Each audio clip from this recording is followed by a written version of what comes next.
Hay didn't marry for love, they married for survival.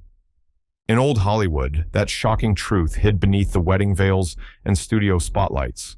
When scandal threatened a star's image, marriage became the ultimate cover story, orchestrated by studios desperate to protect their investments. But what really went on behind those glamorous ceremonies and carefully staged photos?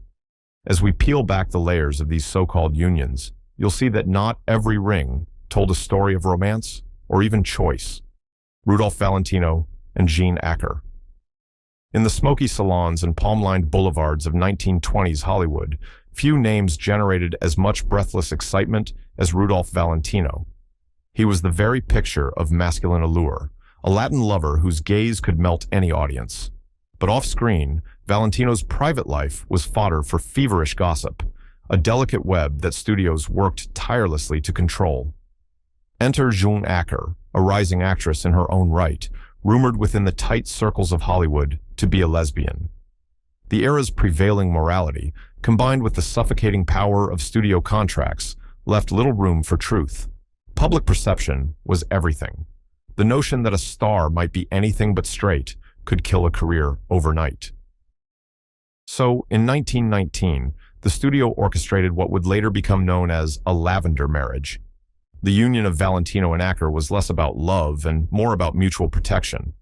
The press, always hungry for a scandal, was given a sanitized version. A handsome leading man wed to a popular actress. What could be more wholesome?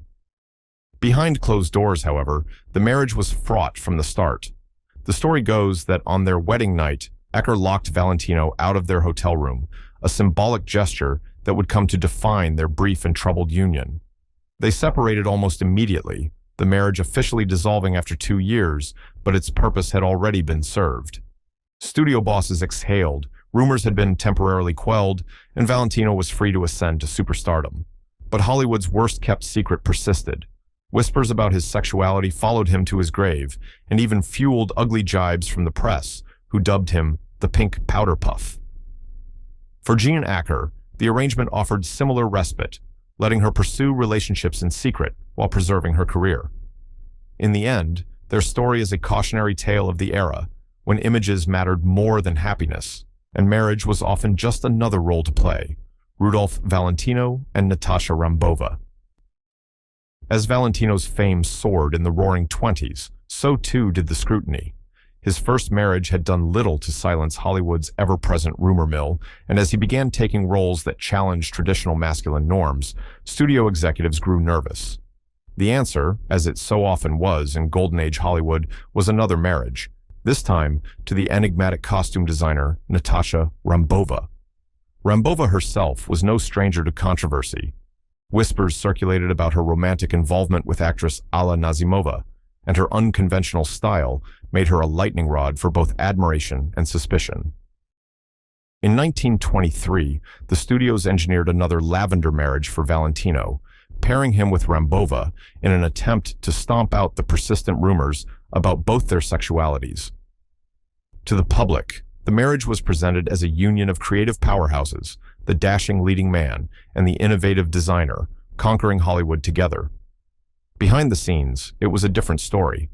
The couple's relationship was largely platonic, more business partnership than passionate romance. Yet, they played their parts convincingly for the press, attending events arm in arm and posing for glowing magazine features. Still, the ruse was difficult to maintain. Valentino's image, as carefully constructed as it was, couldn't withstand the relentless speculation. The Pink Powder Puff label stuck, and rumors about Ramboa's own relationships only grew more insistent. The couple's marriage, intended as a shield, became its own sort of cage, trapping both in a performance that neither could sustain. By 1925, the union collapsed, and with it the illusion of domestic bliss the studio had so desperately tried to sell. For Valentino, the pressure never truly subsided. His death at just 31 turned him into a myth, but the shadow of his private life lingered on. For Ramboa, the fallout meant a retreat from the spotlight. Their story is Hollywood's lesson in the limits of image management, a reminder that even the grandest illusions eventually crack under the weight of truth. Rock Hudson and Phyllis Gates. Rock Hudson's name alone conjures an image of classic Hollywood masculinity, broad-shouldered, square-jawed, the very definition of the romantic leading man. By the mid-1950s, Hudson was one of the industry's most bankable stars, a guaranteed box office draw. Yet behind that carefully polished veneer lay a truth that could have shattered his career. He was gay, and in an era governed by morality clauses and merciless tabloids, such a revelation was unthinkable. The threat became all too real when Confidential magazine, a notorious gossip rag, caught wind of Hudson's secret and prepared to publish an exposé that could end his career overnight. Enter Phyllis Gates, Hudson's secretary, and according to some accounts, a woman genuinely infatuated with her boss. Whether out of affection or expedience, or perhaps both, she became the linchpin in a desperate bid to save Hudson's public image. In 1955, a hasty marriage was arranged. For a time, the illusion held. Glossy photos of the newlyweds were splashed across fan magazines, and the studio PR machine worked overtime to paint a picture of domestic bliss. But the arrangement was never more than a patch on a leaking dam. The couple's relationship was strained from the outset, and rumors continued to swirl. By 1958, the marriage had dissolved, and with it, the fragile charade. Yet the damage had already been done. Hudson's marriage to Gates is often credited with launching a new era of invasive tabloid journalism, where private lives became public property and no secret was safe. Decades later, Hudson would become one of the first celebrities to announce an AIDS diagnosis, finally revealing the truth about his sexuality as he faced his own mortality. His courage in those final years marked a turning point for Hollywood and for the LGBTQ+ community. But the marriage to Phyllis Gates remains a stark example of just how far the studios would go to keep up appearances and how high the personal cost could be. Judy Garland and Vincent Minnelli. To the public, the marriage of Judy Garland and Vincent Minnelli looked like a match made in Hollywood heaven. She was America's sweetheart, the voice behind Over the Rainbow, and he was the visionary director behind some of MGM's most dazzling musicals. But beneath the sparkle, this marriage was another classic example of Hollywood's penchant for carefully orchestrated illusions. Garland, from her earliest days at MGM, was the victim of an industry obsessed with image. The studios controlled her weight, her appearance, even her sleeping schedule, pushing her toward pills and exhaustion in pursuit of box office gold. Vincente Minnelli, meanwhile, was a sophisticated artistic force, known within industry circles for his relationships with men, a fact that could end his career if it reached the public. When they met during the filming of Meet Me in St. Louis. Garland was already battered by studio demands and desperate for stability. Their marriage, arranged in 1945, was mutually beneficial. It provided Garland with a veneer of normalcy at a time when she was battling inner demons, and it gave Minnelli the respectability needed to flourish under the restrictive moral code of the era. Hollywood promoted them as the perfect family, and for a time, they played their roles convincingly, posing for family portraits, appearing at premieres, and welcoming their daughter, Liza Minnelli, into a world of flashbulbs and scrutiny. Yet, behind the scenes, the strains quickly showed. Garland's struggles with addiction and self-esteem intensified, while Minnelli's double life grew harder to conceal. Their arrangement, like so many in Hollywood's golden age, was less about romance and more about survival. Eventually, the pressures proved too great. They divorced in 1951, each haunted by the toll of pretending for the cameras. For Garland, the heartbreak would fuel further decline. For Minnelli, the marriage remained a shield long after its emotional core had faded. Their story is a sobering testament to the era's demands, that even icons had to play along with the studio's script, no matter the personal cost. Loretta Young and Tom Lewis. Loretta Young's screen image was the picture of grace, an angelic beauty with an impeccable reputation, beloved by audiences and trusted by the studios. But in the shadows of old Hollywood, even the most wholesome stars sometimes found themselves at the center of a scandal that had to be covered up at all costs. In Young's case, it was a single night in the 1930s that changed everything. During the filming of Call of the Wild, Young began an affair with her married co-star Clark Gable. The resulting pregnancy was an unthinkable crisis. Unwed motherhood was considered a career-ending disgrace, and the press were always hungry for a story that could topple a star. Young and her studio crafted a plan so elaborate it would take decades to fully unravel. She vanished from the public eye, claiming illness, and secretly gave birth to a daughter, Judy, in 1935. The baby was placed in an orphanage, and months later, Young adopted her own child, staging a return to Hollywood with her image intact.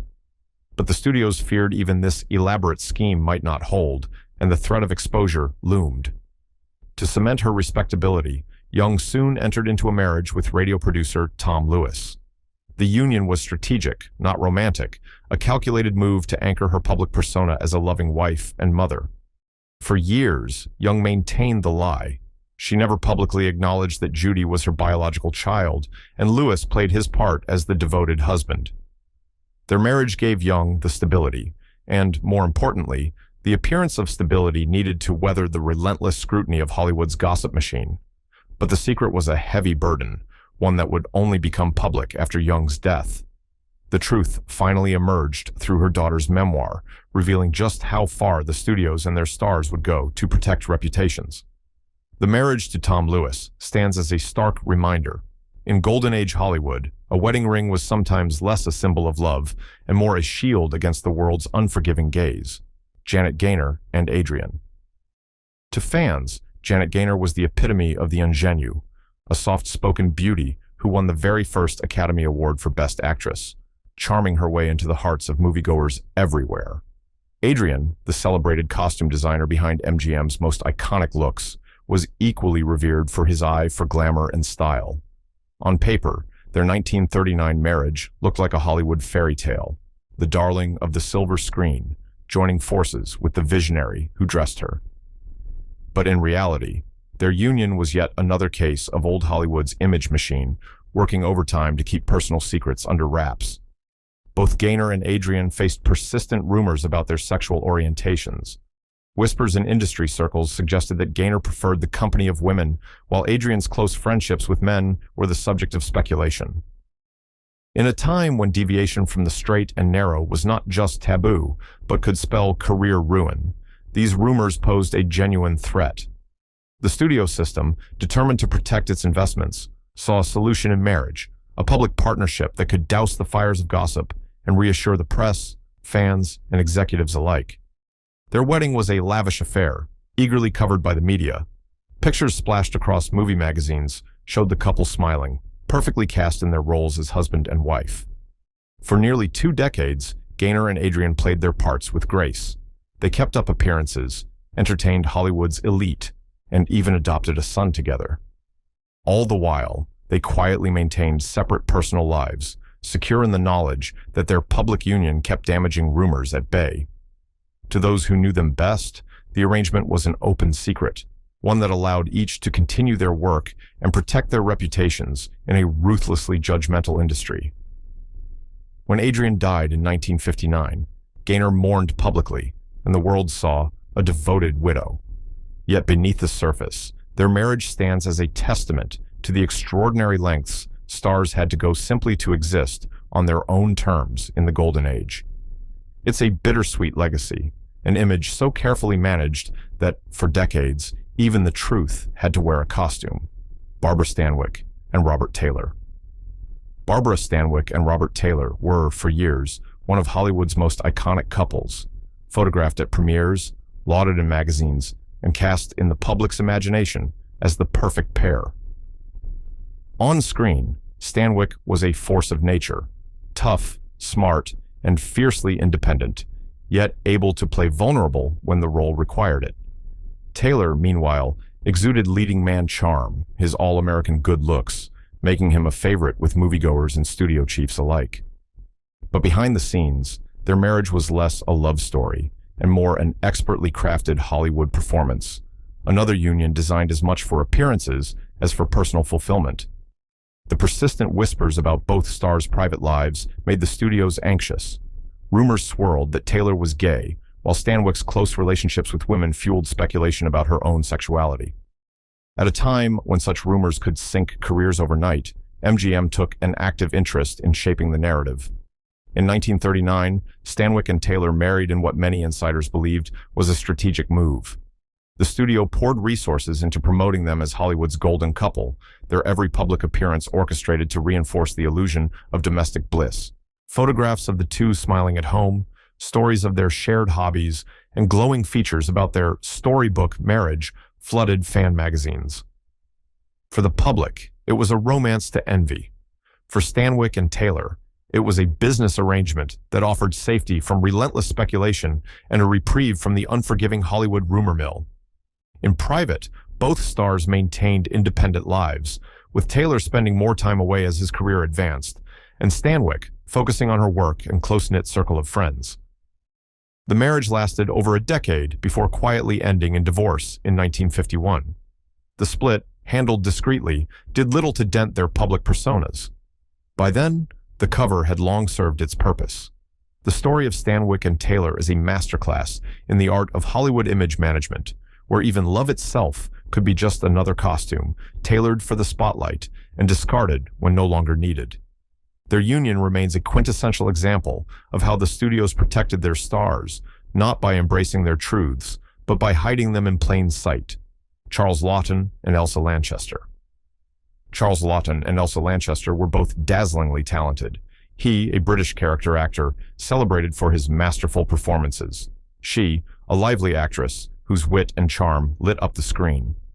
Their marriage, which began in 1929, lasted nearly 4 decades and weathered the tumultuous storms of fame, scandal, and the ever-watchful eyes of the Hollywood press. Outwardly, theirs was a partnership built on mutual respect and creative collaboration, but beneath the surface, it functioned as a classic Hollywood arrangement, one designed to keep certain truths concealed from a world that demanded conformity. Lofton's homosexuality was an open secret in the industry, yet it was a reality that could not be publicly acknowledged in an era ruled by strict morality clauses and suffocating social mores. The studios valued Lton's immense talent, but also knew that any hint of scandal could ruin a box office draw. Lchester, for her part, was a fiercely independent spirit, perfectly comfortable in the unconventional role of both companion and confidant. Their union offered both the professional and personal protections that only marriage at the time could guarantee. Together, they crafted a narrative for public consumption, devoted husband and wife, working artists, pillars of the creative community. They attended events side by side, gave interviews that spoke of marital harmony, and maintained a united front even as their private lives followed separate, parallel paths. Lchester later acknowledged Lton's sexuality in her memoirs, making it clear that theirs was a partnership built on understanding, not pretense. Their marriage outlasted many of their contemporaries and stands as one of the more successful arrangements of its kind. Yet it was also emblematic of an era when stars had to guard their private selves at all costs, forced to play roles off-screen as carefully as they did on. The story of Lton and Lchester is a poignant reminder that, in Golden Age Hollywood, survival often meant blending truth with illusion, trusting only a few, and living behind the mask the world wanted to see. Cary Grant and Virginia Cheryl. Cary Grant's charm was effortless, a leading man whose dapper looks and quick wit made him an enduring favorite on both sides of the Atlantic. Yet for all his public charisma, Grant's private life was a subject of endless speculation and rumor. Hollywood insiders whispered about his close relationship with actor Randolph Scott, with whom he shared a home for years. In an era when such speculation was dangerous, the studios worked overtime to protect Grant's image as a romantic heartthrob. Enter a string of strategic marriages, starting with actress Virginia Cheryl in 1934. The marriage to Cheryl was brief, lasting barely a year, but it provided much-needed cover at a crucial moment in Grant's ascent. Later marriages to Barbara Hutton, Betsy Drake, and Diane Cannon only fueled further speculation, with many insiders suggesting these unions were more about optics than passion. With each wedding, Grant's leading man status was reaffirmed in the eyes of the public and the studio executives who relied on his appeal to female audiences. The press played along, churning out stories of domestic bliss and whirlwind romance. For Grant, these marriages were a shield, a way to deflect questions about his private life, especially as his fame grew. Behind the scenes, he continued to spend time with Scott, and their relationship became the stuff of Hollywood legend. The studios, keen to avoid scandal, ensured that photographs of Grant and Scott together were rare, while emphasizing Grant's roles as husband and suitor in real life as much as on screen. Although none of Grant's marriages lasted, they succeeded in their primary purpose, maintaining the carefully constructed illusion that the studios depended upon. Today, biographers and film historians continue to sift through the evidence, piecing together the truth behind the myth. But in the Golden Age, appearances mattered more than reality, and for Cary Grant, marriage was just another expertly delivered performance in a career built on keeping secrets. Jean Raymond and Janette Macdonald. Jean Raymond and Janette Macdonald were a picture-perfect Hollywood couple. She, the elegant soprano who captivated audiences in MGM musicals. He, the handsome leading man with matinee idol looks.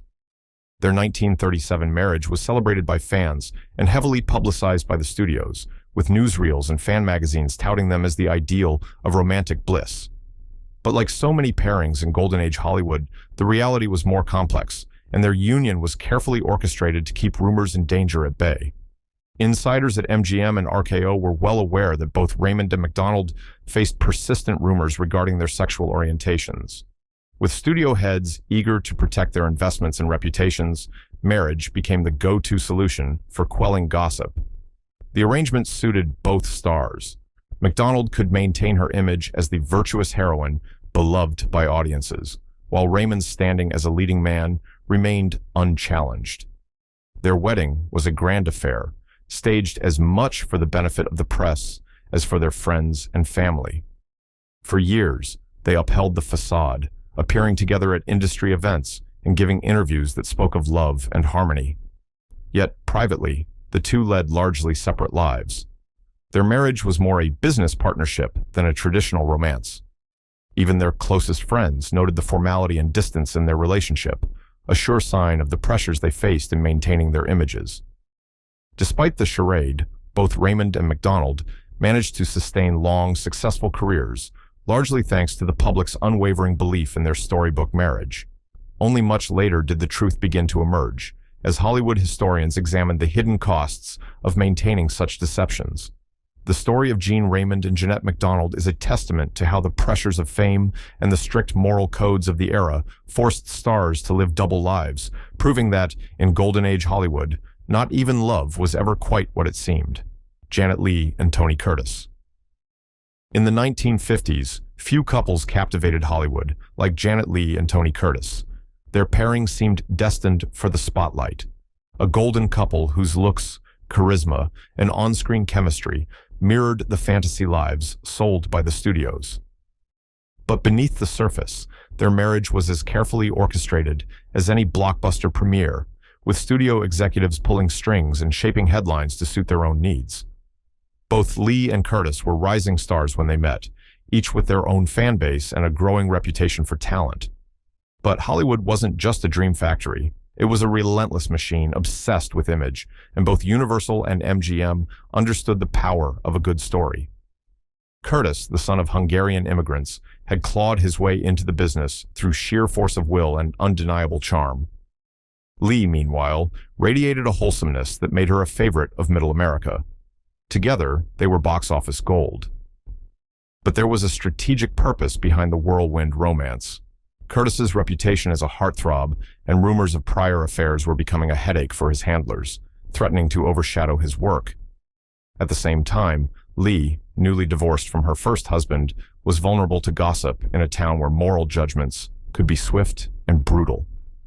The marriage, encouraged and promoted by their studios, solved these problems in one stroke. It provided Curtis with an aura of stability and maturity, while restoring Leigh's image as the ideal all-American wife. The media played along, turning their courtship into a fairy tale. Every move, dinners, movie premieres, the birth of their daughters, Jamie Lee and Kelly, was chronicled in fan magazines. Studio publicists ensured that every photo and interview reflected the image of domestic bliss. Yet, as with so many Hollywood unions, the reality was more complex. The couple faced immense pressures from their careers, constant media scrutiny, and Curtis's continuing struggles with infidelity and insecurity. By the early 1960s, the facade began to crumble. Their marriage, which had seemed invincible, ended in divorce in 1962. For all its romance and drama, the union had served its purpose, providing the studios and the public with a fantasy of perfect love, all the while hiding the very real challenges faced by both stars. Their story remains a cautionary tale. In old Hollywood, even genuine affection was often repurposed as a tool for image management, leaving truth and happiness in the shadows. Tula Bankhead and John Emory. Tula Bankhead was never meant to blend in.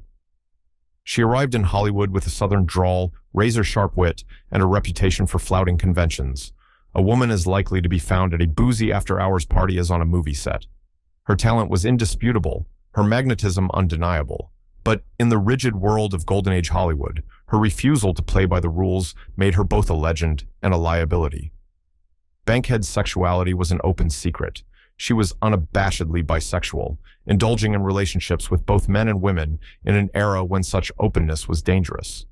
The studios adored her spirit on screen, but panicked at the idea of scandal. By the late 1930s, as her profile grew, so did the pressure to present a respectable public image.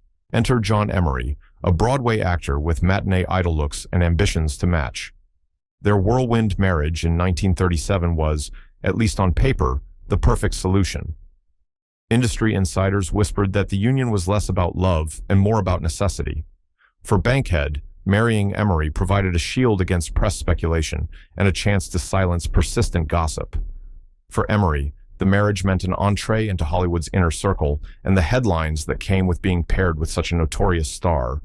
Studios eagerly promoted their union, offering it as proof that even the wildest of stars could settle down when paired with the right man. But the illusion quickly unraveled. Bankhead's larger-than-life persona could not be contained, and her appetite for chaos often left Emory in her wake. Their marriage was famously tempestuous, marked by public arguments, wild parties, and Bankhead's refusal to conform to expectations. Less than 4 years later, they divorced, with Bankhead quipping that the marriage had been an impulse like swallowing goldfish. Emory went on to marry other actresses, while Bankhead returned gloriously to her role as Hollywood's most uncontainable spirit. For the studios, the Bankhead-Emory marriage was a temporary fix, a fleeting attempt to mask the truth with a ring and a headline. But like so many in Hollywood, the arrangement couldn't change the reality underneath. Bankhead's refusal to be tamed became her legacy, a reminder that not every star would willingly fit the mold, no matter how carefully the studios scripted the act. In the end, these marriages weren't just Hollywood fairy tales. They were elaborate performances scripted to preserve fame and protect secrets. Behind the glamour, real people paid the price for public perfection, playing roles off-screen as much as on. Today, their stories reveal the true cost of Hollywood's obsession with image. As the spotlight fades, one question lingers. How many lives were forever changed by the demand to hide the truth, all for the sake of keeping the Dream Factory's illusion alive?